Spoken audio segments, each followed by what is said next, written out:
Hey guys, welcome back to the Elevator Life, where we're going to talk all about manufacturing in China. Today, I'm going to hit head on one of the most common questions that we get when it comes to manufacturing in China. And this goes from newbies that are just trying to get their first product made to people that are obviously dealing with some pain points in their relationships with their factories. So we're going to talk about negotiating with your factory and also how to develop a good and strong, lasting relationship going forward with those specific factories, guys. We're going to talk about 4 aspects of it. First of, when you're sending your initial outreach email, okay, it's important to see it from their perspective. They get thousands of emails every single day.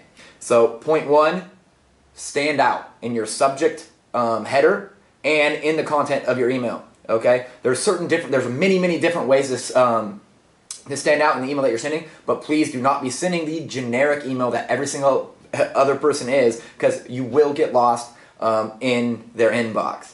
Okay, number 2, know the exact questions to ask, okay? There's a specific amount of questions when you're casting your net wide and large, okay, and you're looking for a factory for, say, this specific product. You're not just looking for one factory that can make the product. You're looking to track down all the factories that can make that product and then narrow it down to which factory is going to be the best fit for you. What questions do you need answered that are actually going to allow you to narrow it down to the best fit? Okay, first off is all price, of course, and FOB, but how many cartons?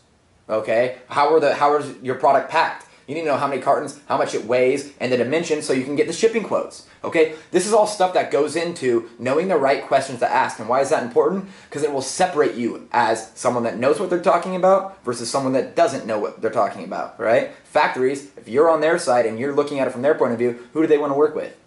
People that know what they're talking about. Okay, guys, number 3. Know the importance of status in Chinese culture. Obviously, I lived there for 4 years, and so this goes way beyond just manufacturing. It really goes to developing relationships with people. But in China's a very status-oriented, status-forward culture, right? Bosses like to talk to bosses. Bosses aren't going to talk to your purchasing manager or something like that, right? Just like if you have a company, who's reaching out and trying to find factories? Is it a boss if your company's big? And why does it matter? Because, again, look at it from their perspective. If you're the manufacturer, who do you want to work with? Do you want to work with a company that seems like they're large? Or do you want to work with a one-man operation where the CEO is reaching out to you? Okay? Guys, and lastly,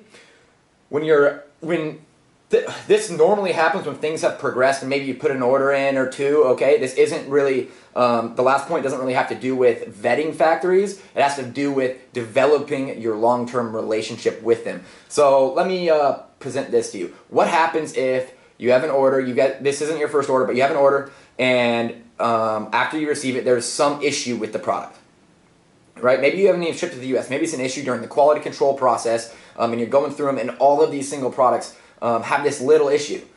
What do you do about that?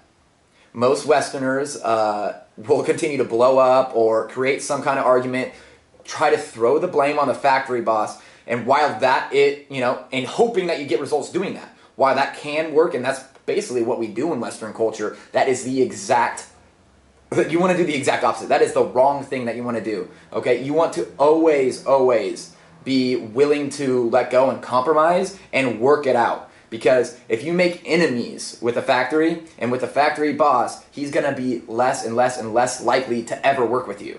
He won't care about fixing the problem because your relationship is damaged, okay? So stepping back, if there is an issue, stepping back, taking a few deep breaths, okay, getting your feet under you and looking for a solution that can be a win-win for both sides. That is the way that you need to approach developing relationships with your factories going forward, especially when you hit speed bumps that are always going to come up. It's not about if the speed bump is going to come up, it's about how do you navigate around it. And trust me, if you develop a good and strong relationship with the factories you're working with, they are going to be more than willing to help you get your products fixed because they want you to sell more, because that means the more business for them. All right, guys. That's 4 quick tips on negotiating and developing relationships with factories and factory bosses in China.